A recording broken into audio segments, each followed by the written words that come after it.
Hello everyone, ये video lecture जो है क्लास 11th की मैथमेटिकल इंडक्शन पर तैयार हो रही है। इस चैप्टर पे हमने अब से पहले 4 वीडियोस प्लेस कर दिए, मैंने पोस्ट कर दिए। छोटे छोटे वीडियोस तैयार किए जा रहे हैं ताकि आपका इंटरेस्ट बना रहे और कॉन्सेप्ट की क्लैरिफिकेशन हो।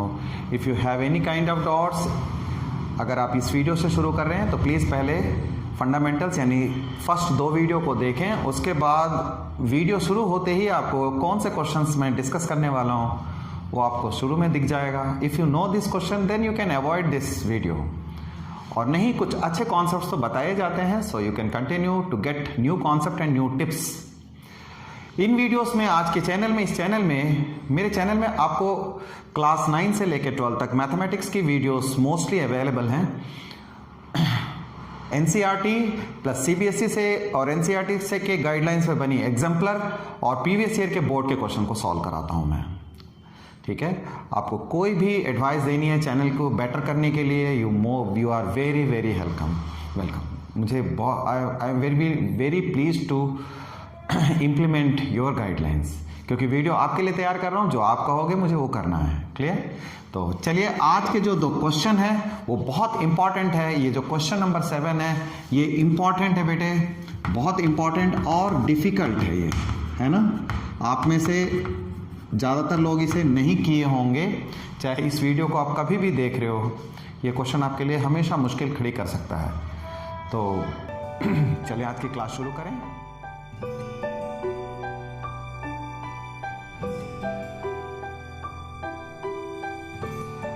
मैंने कहा आपको कि ये क्वेश्चन नंबर 1 जो है एक बहुत अच्छा क्वेश्चन है ये। चलिए इसको करते हैं हम लोग।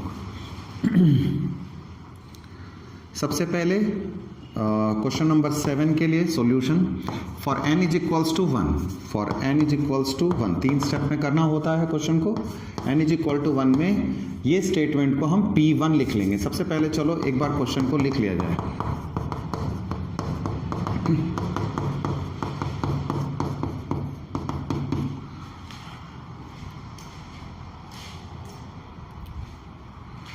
तो हमने क्वेश्चन को लिख लिया।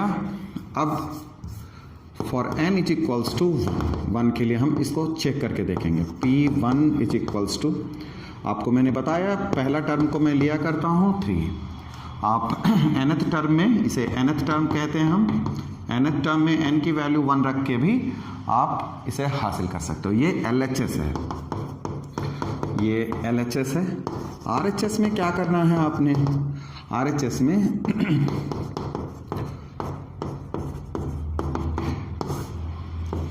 इसमें n की वैल्यू आप 1 पुट कर दीजिए। 1 4 + 6 - 1/3। देखिए 10 में से 1 9 हुए, 3 आ गया, यानी LHS is equals to RHS। Good, ठीक है, ये पार्ट हमने कर लिया। अब जैसा कि इंडक्शन में फर्स्ट स्टेप हम वेरीफाई करते हैं। ठीक है, वेरीफाई हमने बोला इसे, वेरीफाइड। लेट, अब इतना स्पेस में, लेट इट इज ट्रू यानी Pn, let Pn is true for n is equals to k। k के लिए इस आइडेंटिटी को, इस फॉर्मूले को, इस स्टेटमेंट को हम सच मान लेंगे। ठीक है ना, सच माना हमने। pk की वैल्यू मानना मतलब ये है कि आपने इस एक्सप्रेशन का जो आंसर दे रखा है, इस एक्सप्रेशन को आपने ये कह लिया, जैसे होता है ना रबड़ खींचते हैं हम, कुछ दूर के बाद टूट जाता है, तो हम अंदाज़ा लगाते हैं भाई इतना दूर तक तो इसे खींचा जा सकता है। तो इस तरीके से इस फॉर्मूले को, इंडक्शन का एक स्टेप होता है, इंडक्शन में कहा जाता है कि आप इसे k के लिए लेट कर लो। अगर आप इसे प्रूव करने वाले हो तो पहले देख लो आइडेंटिटी को, k टर्म के लिए सच है या नहीं। अगर ये k टर्म के लिए सच है तो आपको फिर प्रूफ करके दिखाना पड़ेगा कि ये k+1 के लिए सच है। अगर k+1 के लिए सच होता है बेटा, तो इसका मतलब ये फॉर्मूला फिर सारे n के लिए सच होगा। ये इंडक्शन का इंडक्टिव स्टेप कहलाता है, इंडक्टिव हाइपोथेसिस, है ना। तो हम इसे मान लें 1 3 3 5 करते हुए आपने लिख लिया 2k - 1 और 2k + 1। ठीक है, सिंपली k पुट कर देना है क्वेश्चन में आपको दोनों तरफ, क्योंकि ये जो स्टेटमेंट है तो सच माना आपने, है ना, यहां तक तो आपने सच को एज्यूम कर लिया। अब now to prove for n is equals to k+1, आपको k+1 के लिए किसे प्रूफ करने वाले हो, तो RHS को लिखा जाए कि आप किस चीज को प्रूफ करने वाले हो। इसका मतलब ये हुआ, इस तरह के k टर्म का सम, आप इस जैसे k+1 टर्म्स का, जो ये तो k टर्म है, ये k टर्म है ना, आप इसी तरह k+1 टर्म का सम अगर ढूंढोगे तो कितना आना चाहिए, how we will get that. This question is a very important, a little bit difficult, है ना। तो कैसे, वो देखिए। आप n की वैल्यू k+1 रखोगे, k+1 रखते समय आपको एक सावधानी बरतनी है। ये देखिए मैंने जो ब्रैकेट लगाया, ऑनेस्टली आप चेक करना, ये आपसे नहीं बना होगा अब तक। आप साल के किसी भी टाइम में इस वीडियो को देख रहे हो, ये आपसे नहीं हुआ होगा, आपको चैलेंज देगा ये हमेशा क्वेश्चन। स्टिल आप मेरे से भी सीख लोगे तब भी आपको ये दिक्कत देता रहेगा। कहने का मतलब ये है, you need a more practice for this kind of question. मेरी वीडियो में हमेशा आपको बताया करता हूँ कि कौन से क्वेश्चन पे कहाँ फोकस करना होता है। सिंपली सॉल्व करा देना नहीं है इस चैनल का पर्पस। आपको नॉलेज देना है, आपको कहाँ प्रैक्टिस करनी है, कहाँ एम्फेसिस करना है, कहाँ कॉन्सेप्ट है, ठीक है, कहाँ आप इग्नोर कर सकते हैं। ये सारी बातें मैं अक्सर हर क्वेश्चन में, हर एक्सरसाइज में आपको एम्फैटिकली बताता हूँ, है ना। तो चलिए इसको देखते हैं हम लोग। k+1, आप देखिए मैंने एक नोटिस करने के लिए कहा, k+1 की ब्रैकेट लिखना सीखिए। ब्रैकेट नहीं लिख पाते हैं बच्चे, इसलिए ब्रैकेट लिखना, उसके बाद जो मांगता है यानी जो चीज़ पूछी जाती है, जो करना होता है वो करो। होल स्क्वायर की आइडेंटिटी खोली मैंने, और ये 6k+6 आ गया, ये -1 हो गया बेटा, ठीक है, ये 3। हम RHS को तैयार करके देख रहे हैं कि हमें क्या मिलना चाहिए। k+1 देखते रहिए, 4k², देन +8k +4, 6k, 6 से 1 चले गए 5, है ना, इस तरह ये k+1 आ गया। ओके 3 है ये ना, ये k+1। अब जैसे इसे 4k² एंड व्हाट एल्स 8, ये 14k देख रहे हो आप, एंड +9 एंड देन 3 स्टिल। अब इसको RHS को और सिंप्लीफाई कर लें, आप मल्टीप्लाई कर लीजिए k से पहले मल्टीप्लाई करोगे 4k³, ठीक है, 14k well plus 14k² plus 9k, agree, plus 1 से मल्टीप्लाई किया जाता है 4k² plus 14k plus 9, divide में 3 आ जाएगा वो, है ना, डिवाइड में 3 तो है। नाउ व्हाट इज दिस, अब हमें एक मिला क्या वो देखी जाए अभी हमें, तो हमें मिल गया pk+1 जो है वो RHS के मुताबिक 4k³ है ना, 14 और 4 18k², और 9 और 9k और 14k, ये दोनों ऐड हो जाएंगे 23k प्लस 9 अपॉन में 3। This much you must know, ठीक है, इतना आ गया। आपको ये रिजल्ट लाना है जब आप k+1 टर्म्स को, तो आपने देखा आपने देखा ये कॉम्प्लिकेटेड था, बड़ा था, ठीक है। किसी चीज़ को, कुछ मुश्किल चीज़ को आप यूँ लेते हो ना, इजी लेते हो, तो फिर दिक्कत हो जाती है।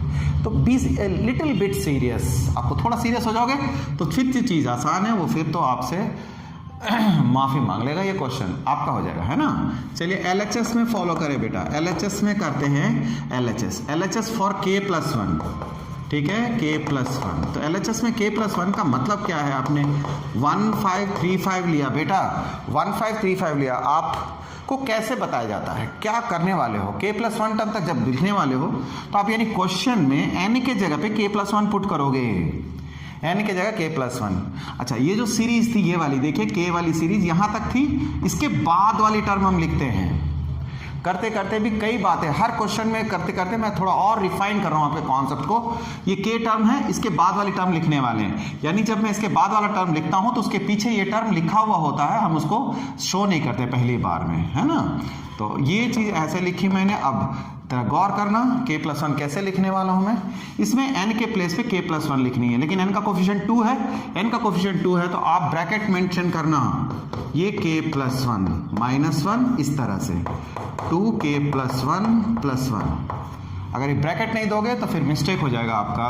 तो ये जो सॉल्व हो करके आपको 2k+2 -1 है, 2k+2+1 मैंने यही सिंप्लीफाई कर लिया, यानी आपको मिला 1335 सॉल्व होने के बाद ये है मिल गया 2k+1 एंड 2k+3। बहुत बढ़िया बात है। तो 2k+1 2k+3 अगर आप नोटिस करें, क्या नोटिस करोगे, एक बार और लिखता हूं इस स्टेप को 1335। इससे पिछली टर्म कौन सी होगी बेटा, यही तो होगी, क्योंकि ये k+1 टर्म है। गौर करें ये k+1 टर्म है, और देखो मैंने यहां लिखा है k टर्म, देखिए ये चीज ये k टर्म है ना, कंफ्यूज नहीं होना, ये क्वेश्चन का हिस्सा नहीं है, ये मैं आपको बता रहा हूं k टर्म है, ये k+1 टर्म है। तो इससे पिछली टर्म तो वो होगी ये वाली 2k-1 और 2k+1, फिर ये भी टर्म आ जाएगा 2k+1 2k+3। इतना लिखने के बाद फिर क्वेश्चन आसान है आपके लिए, क्योंकि आप क्या करने वाले हो, यहां से लेके यहां तक की वैल्यू पुट करोगे। चलिए 2k+1 तक पुट किया जाए। वेयर इट इज दिस, हाँ हमने इक्वेशन 1 लिखा होगा, यानी यहां से यहां तक का आंसर जो है हम इसे इस्तेमाल कर सकते हैं बेटे, k 4k² 6k -1/3 प्लस इतना, ठीक है। आप यहां लिखना यूजिंग 1। अब आपका काम आसान हो गया ऑलमोस्ट, ठीक है, ऑलमोस्ट। अगर आप क्वेश्चन को यहीं छोड़ दोगे तो इसको यहां लाना मुश्किल हो जाएगा, इसलिए मैंने पहले RHS को सिंप्लीफाई कर दिया। These are the tips, these are the tricks where you can get the difficult question more easier way to learn. Okay, तो इस तरीके से हम अब कर लेंगे। देखिए अब काम आसान है आपका। एलसीएम आया 3 बेटे, 4k² + 6k -1, ठीक है। ये 3 मल्टीप्लाई होगा तो आप 3 तो इसके साथ मल्टीप्लाई होना, अंदर अंदर मल्टीप्लाई कर लीजिए। 4k² प्लस ये आ गया 6k प्लस, ठीक है बेटा, 6k and plus 2k and plus 3। Well अब हम इसे सिंप्लीफाई कर लेंगे, खोल देते हैं bracket, 4k² plus 6k² minus का k प्लस 3 × 4 12k² है ना, ये 6 और 2 8 हो गया, 8 3 = 24k एंड प्लस 9 में 3। अब हम ऐड करके देखें, 4k³ तो सही है, 4k³ तो इतनी ही आएगा है ना, 6k² और 12k², how much it will be 18k² plus 24 में से 1 माइनस जा रहा है ये है ना, तो ये 23k एंड प्लस 9 में 3। तो देखिए आपने जो चीज़ लिख के रखी थी दैट यू गॉट, हो गया। अब क्या बोलना है, कुछ है ही नहीं बोलने को। तो अब कोई क्वेश्चन पूछा गया, कोई क्वेश्चन कहता है मुश्किल है, जरा बताओ तो जाने जरा, है ना। कोई कहता है आपसे फन करता है, कभी चैलेंज करता है, कभी टीज करने के लिए पूछता है, और आपने उसका जवाब दे दिया, सबसे बढ़िया बात होती है आप उसको उसका सटीक जवाब दीजिए। This is the way. आइए बच्चों, अब हम लोग ये क्वेश्चन नंबर 8 को देखते हैं। मैंने बताया आपको क्वेश्चन नंबर 7 जो है ये एक चैलेंजिंग क्वेश्चन है हमेशा के लिए। आप अच्छी प्रैक्टिस करें, प्रैक्टिस को टाइमली करें तो यूज़ है, ठीक है। आपने प्रैक्टिस किया और एग्ज़ाम में आपका नहीं निकला, अक्सर ये बच्चे बोलते हैं, इसका क्या रीज़न हो सकता है कि आपने प्रैक्टिस किया और एग्ज़ाम में नहीं निकला, फिर कहते हैं घर आकर के निकल गया था सर। कभी आपने सोचा एक बार को कि ऐसा क्यों होता है? क्योंकि ये पहली बार तो नहीं हुआ आपके साथ, ऐसा अक्सर हुआ होगा। ट्यूशन्स में, क्लास में ऐसे मॉक टेस्ट होते हैं, आपका वहाँ नहीं सॉल्व होता, आप जल्दबाजी में गलत कर देते हो, घर आकर के फिर सही होता है, क्योंकि आपने प्रेशर में नहीं पढ़ा उसे कभी। मतलब प्रेशर के टाइम जब हम स्पॉन्सर करते हैं, जब उसको प्रेजेंट करते हैं तो हमारी पोल खुल जाती है कई बार, ठीक है। पोल खुलने का मतलब पॉजिटिव वे में लेना, पोल खुलने का मतलब हम कितने तैयार किए हैं, how much we were ready for that, ये बताता है टेस्ट हमें। हम आराम से पढ़ रहे हैं, लेट के पढ़ रहे हैं तो बात अलग होती है, लेकिन अलर्ट होकर प्रैक्टिस कर with pen and paper, serious होकर के, नहीं मुझे इसको याद रखना है भाई। जब आप फास्टिंग करने वाले होते हो नेक्स्ट डे, तो आप कैसे उसके पहले दिन की तैयारी करते हो? आप कुछ अच्छा सा खा लेते हो, शाम को अगर खाना नहीं मिलना होता तो सुबह पेट भर खाना खाते हो। क्या है इसका मतलब? या जैसे आपने सुबह खाना नहीं किया तो रात में उसकी पूरी कसर निकालते हो। ऐसा करते हैं हम अक्सर, क्यों? उस कमी को दूर करने के लिए। एग्जैक्टली यहाँ भी यही चीज़ है। अगर आपको एग्जाम में प्रोड्यूस करना है बेटे, एग्जाम में प्रोड्यूस करना है, तो उस चीज़ को, शायद एग्जाम्पल रेलेवेंट ना हो बट है मेरे अकॉर्डिंग इसका अच्छा रेलेवेंस है। आप कोई चीज़ को काम करते हो तो जैसे आप पहले से तैयारी करते हो उस चीज़ का, इसी तरह एग्जाम में निकालने के लिए अगर आपने पूरी प्लानिंग के साथ पूरा एफर्ट किया उसका, तो ऐसा कभी नहीं होगा, ऐसा कभी नहीं होगा। और 10 में से 1 क्वेश्चन हो सकता है, 10 के 10 क्वेश्चन में ऐसा नहीं हो पाएगा। अगर 10 में से 8 क्वेश्चन आपसे नहीं बन पा रहे हैं, अगर जाने हुए, नहीं जाना हुआ क्वेश्चन तो कोई इशू नहीं है। जाना हुआ क्वेश्चन में 10 में से 8 नहीं बनते, इसका मतलब आपकी प्रिपरेशन की लेवल ठीक नहीं थी, आपका पैटर्न सही नहीं था, आपने उसका फॉर्मेट सही नहीं बनाया। कैसे तैयारी करनी है? अच्छी तैयारी उसको कहते हैं जब आप कुछ ही क्वेश्चन पढ़िए, लेकिन उसे ठोक के पढ़िए बहुत बढ़िया से, है ना। रिपीटेड क्वेश्चंस को लगाया करो बेटे, रिपीटिशन।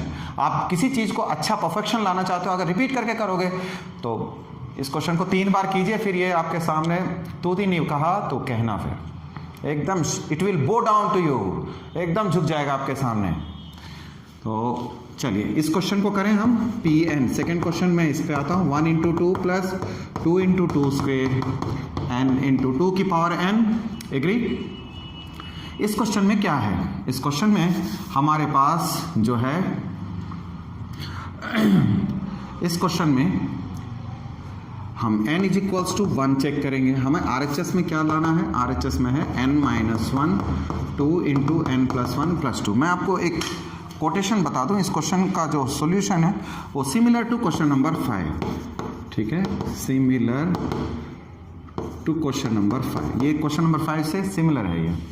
चलिए बेटा, P1 n = 1। अब मैं जरा ब्रीफली लूँ, है ना, n = 1 में P1 लूँगा तो ये 1 × 2 2 आ गया।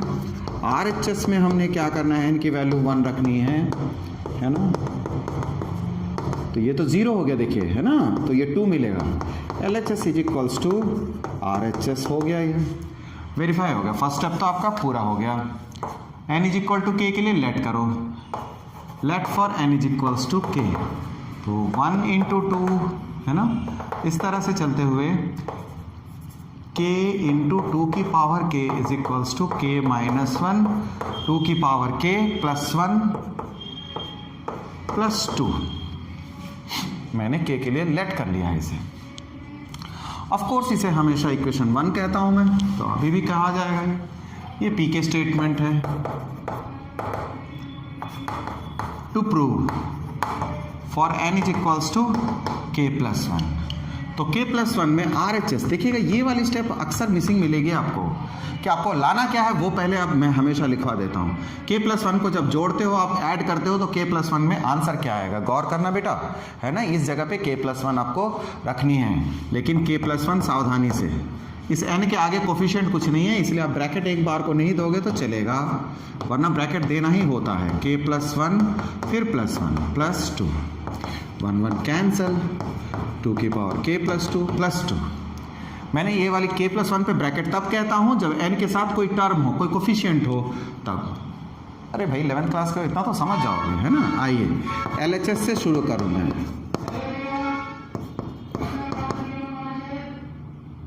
1 × 2 और 2 × 2 स्क्वेयर करते हुए अब आपको n के प्लेस पे k + 1 रखनी है, k + 1 × 2 की पावर k + 1। वाह, अब इसको सॉल्व करना है। आप जैसे जानते हो ये k + 1 टर्म है ना, ये k + 1th टर्म है, ये k + 1 टर्म है, ये, है ना। इसके पीछे जो k टर्म का सम तो दे रखी है हमें, इससे पीछे जो k टर्म की सम है बेटा वो इतनी है, तो आप उसको लिखे बगैर ऐसा लिख सकते हो, है ना, बिल्कुल।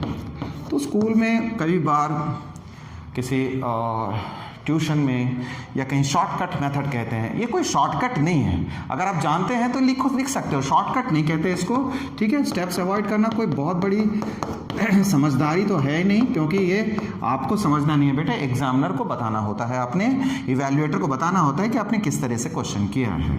ये यूजिंग 1 हो गया, देखो इसे यूजिंग 1 लिखा मैंने, इसकी वैल्यू पुट अप कर दिया। वेल ठीक है। अच्छा ठीक जैसे मैंने क्वेश्चन नंबर 5 में बताया था, वीडियो नंबर 3 में आप जाके देखिए, क्वेश्चन नंबर 5 में मैंने बताया कि किस तरीके से ये जो 2 है, आप देखिए ये 2 जो है अलग तरह का एलिमेंट है, ये और ये दोनों सिमिलर है, ये और ये दोनों सिमिलर है ना, और ये 2 अलग है, इसलिए 2 को अलग रख दीजिए। 2 अलग रखने का मतलब, चलो 2 मैंने अलग लिख लिया, इसको 2 को अलग लिख लिया।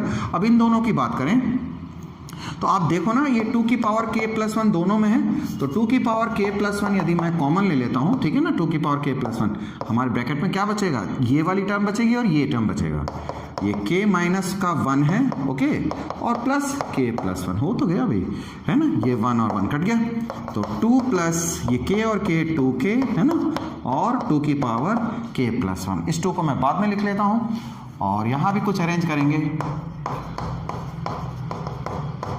+2 क्या किया, इस 2 को मैंने उधर लिख लिया है, और k × 2 तो रिवर्स कर सकते हैं हम, इसे कर दिया मैंने। Now you can see this, ये k × में है ना, ये 2 की पावर 1 है, तो 2 की power 1 plus k+1 plus 2 comes as, बेटा प्रूव हो गया। आप कह सकते हो लास्ट में जो स्टेटमेंट लिखना होता है, therefore by principle of mathematical induction Pn is true for all n, है ना, फॉर ऑल n बिलोंग करता है नेचुरल नंबर n। इसको बिलोंग का साइन पढ़ते हैं, है ना, ये ऐसे लिखते हैं इसको, बिलोंग का मतलब है नेचुरल नंबर में जो भी एलिमेंट्स हैं उस n के लिए ये सही है, ठीक। तो प्रैक्टिस करो बेटे, कुछ भी मुश्किल नहीं होता है। When going gets tough nothing gets the tough gets going कहते हैं। व्हेन गोइंग गेट्स टफ यानी जब तुम्हारा इरादा मजबूत हो ना, तो सामने बड़ी से बड़ी दीवार भी हट जाती है, अपने आप रास्ता मिलती है। प्रैक्टिस करते रहिए, ऑल द बेस्ट आपको।